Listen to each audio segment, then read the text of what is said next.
Bharatiya Janata party की सरकार के दबाव में लिया गया। कल भी जैसी घटना हमारे नेता प्रतिपक्ष ने बताई, टीकाराम जूली जी ने, जब हम ये मांग कर रहे थे कि कानून मंत्री ने अपने बेटे को गलत तरीके से नियुक्ति दी है, इस पर हम विपक्ष के नेता बोलना चाहते हैं और इस पर मंत्री जवाब थे। तो स्पीकर ने कहा आप अपनी सीट पे जाइए और मैं आपको व्यवस्था दे रहा हूँ। जैसे ही हम लोग सीट पे आए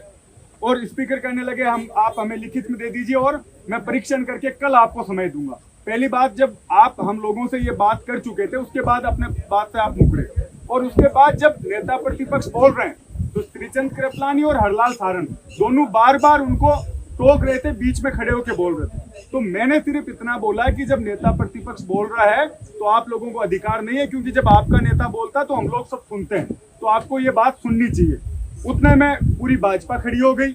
और स्पीकर साहब को पता नहीं पहले से ये तय करके आए थे, क्योंकि उन्होंने पहले भी 2-3 बार यूं कह दिया कि आप शांति से बैठ जाइए, क्योंकि भाजपा के मंत्री जवाब दे नहीं पा रहे। विधानसभा में पूरी तरह से भाजपा सरकार फेल हो रही है, उसको बचाव कैसे किया जाए, इसको लेकर पूरी जिम्मेदारी स्पीकर ने अपने ऊपर ले रखी थी। पहले से बार बार ये कहते विश्वविद्यालय से आए हुए छात्र नेता तुम सुधर जाओ, तुम्हें सस्पेंड कर दूंगा, और जिस तरीके से बिना वोटिंग और जिस जल्दबाजी में कल सस्पेंशन हुआ,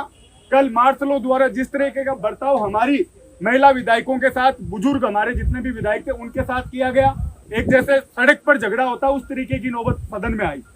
और उसके बाद गतिरोध तोड़ने की बजाय भाजपा सरकार, भाजपा के मंत्री और स्वयं स्पीकर, आज उनका बयान देखिए कि कांग्रेसी, जब आप उस पद पर हो तो आपका ये दायित्व बनता है कि पक्ष और विपक्ष आप भाषा का उपयोग करें। कांग्रेस ये इस तरीके की भाषा बोल रहे हैं। तो ये जितनी भी चीजें घटी और उसके बाद आज वापस से वो सुबह मुख्यमंत्री जी 10 बजे सदन में आते हैं, विधायक दल की मीटिंग लेते हैं और ये चाहते थे कि हम खड़े होकर माफी मांगे, मैं उठ के बाहर आ जाऊं। लेकिन कांग्रेस पार्टी, हमारे नेता टीकाराम जूली जी, सीएलपी लीडर, सबने जिस मजबूती के साथ संविधान की रक्षा के लिए और इन भाजपा के लोगों को ये मैसेज देने के लिए जिस तरीके से रात भर सदन में डटे